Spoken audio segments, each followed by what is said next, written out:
The Greenbrier Ghost, when the dead testified. There's a moment in most murder cases when the truth begins to surface. A witness comes forward, evidence is discovered, the pieces fall into place. But what happens when the only witness to a murder is the victim herself? And what happens when that witness has been dead for a month? In 1897, in the mountains of Greenbrier County, West Virginia, a young woman named Elva Zona Heaster Shue died under circumstances that were officially ruled natural. No investigation, no suspicion, just a tragic loss. Until her mother began having visitors in the night, until a ghost started speaking, until the dead demanded justice. This is the only documented case in American legal history where testimony from a spirit helped convict a murderer. And every detail I'm about to share with you is part of the court record. Greenbrier County in the 1890s was a place of rolling green hills, isolated farms, and tight communities where everyone knew everyone's business. Zona Heaster was born there around 1873. She grew up on Big Sewell Mountain, part of a family that had deep roots in the area. By October 1896, she was 23 years old, unmarried, and by the standards of that time and place, approaching the age where marriage prospects would begin to narrow. That month, she met a man named Erasmus Stribling Trout Shue. He went by several names: Erasmus, Erastus, Edward, Trout. The shifting identity should have been a warning, but Zona was drawn to him. He was 37, a blacksmith, new to the area. He worked in a shop owned by James Crookshanks just off the Midland Trail. He was charming. He paid attention to her. Within weeks, they were married. Zona's mother, Jane Heaster, did not approve. She could not articulate exactly why, but something about the man unsettled her. She tried to talk her daughter out of the marriage. Zona would not listen. Young women rarely do when they believe themselves in love. So Mary Jane watched her only daughter marry a man she did not trust, and she waited, uneasy, for something she could not yet name to go wrong. For 3 months, the marriage appeared unremarkable from the outside. Zona and Trout lived in a small house near his blacksmith shop. They kept to themselves. There were no public incidents. But inside that house, behind closed doors, something darker was happening. We know this now. We did not know it then. On the morning of January 23, 1897, Trout Shue left his blacksmith shop and walked to a nearby house where an 11-year-old boy named Andy Jones lived. He asked the boy to go to his house and see if Mrs. Shue needed anything from the store.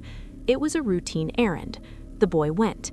He found Zona at the bottom of the stairs, lying on her back, her body already cold, her eyes open and staring. Andy ran to tell his mother. She sent for the doctor.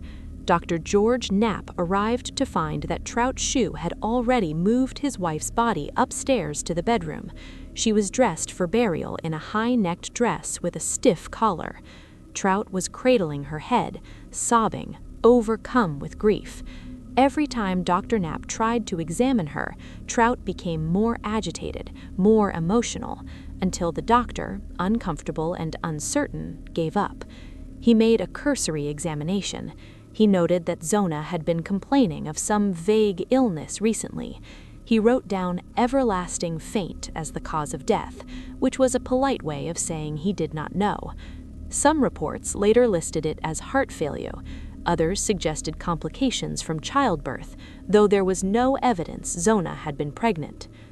Zona's body was taken to her mother's home on Big Sewell Mountain for the wake. When the casket was opened, Trout Shue was there, positioned at the head, refusing to move. He had placed a folded sheet on one side of her head and a piece of clothing on the other.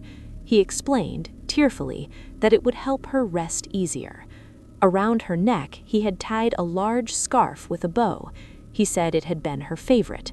He said she would have wanted to be buried in it. Mourners who approached the casket noticed that Trout would not let anyone touch Zona's head or neck. If someone got too close, he would shift his position, blocking them. He remained there throughout the wake, vigilant, protective, his grief on full display.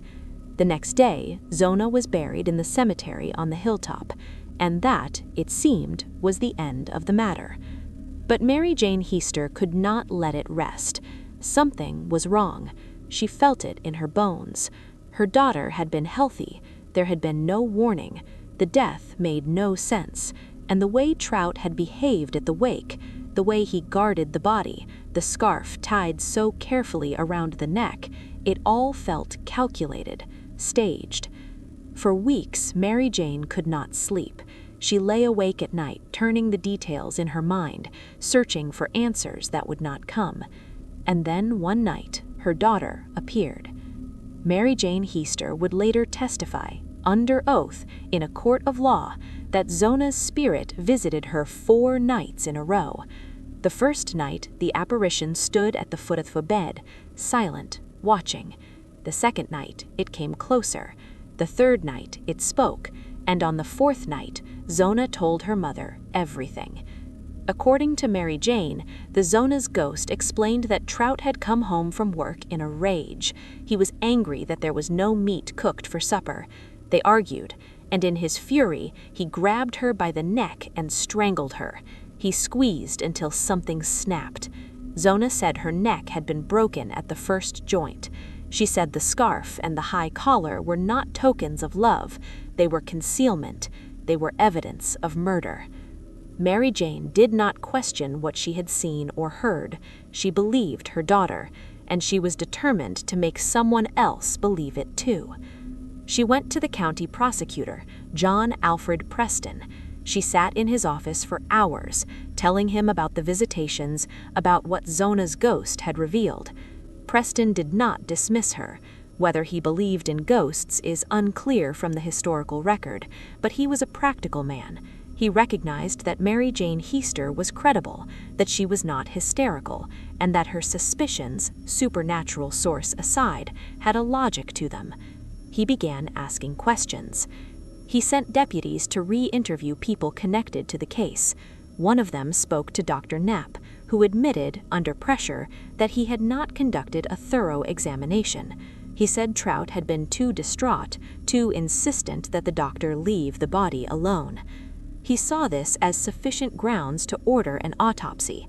On February 22, 1897, nearly a month after her burial, Zona's body was exhumed. The autopsy was conducted in the local one-room schoolhouse. It lasted 3 hours. What they found confirmed everything Mary Jane Heaster had said. Zona's windpipe was crushed. Her neck was broken. The medical examiners concluded that she had been strangled with such force that the damage was unmistakable. This was not heart failure. This was not an everlasting faint. This was murder. Trout Shue was arrested. While he sat in jail awaiting trial, more information came to light. He had been married twice before. His first wife, Allie Esteline Tritt, had divorced him, accusing him of cruelty and abandonment. He had served time in the state penitentiary for horse theft. His second wife, Lucy Ann Tritt, had died under mysterious circumstances, just 8 months into their marriage. Shue claimed she had fallen and hit her head on a rock. No one believed him, but he left the area before charges could be filed. Now, in jail, Trout Shue seemed remarkably unbothered. He told other inmates that the case against him was weak, that he would soon be free. He announced to reporters that he had a lifelong ambition to marry 7 women. Zona had only been number 3. He was still young. He had time. The trial began on June 22, 1897.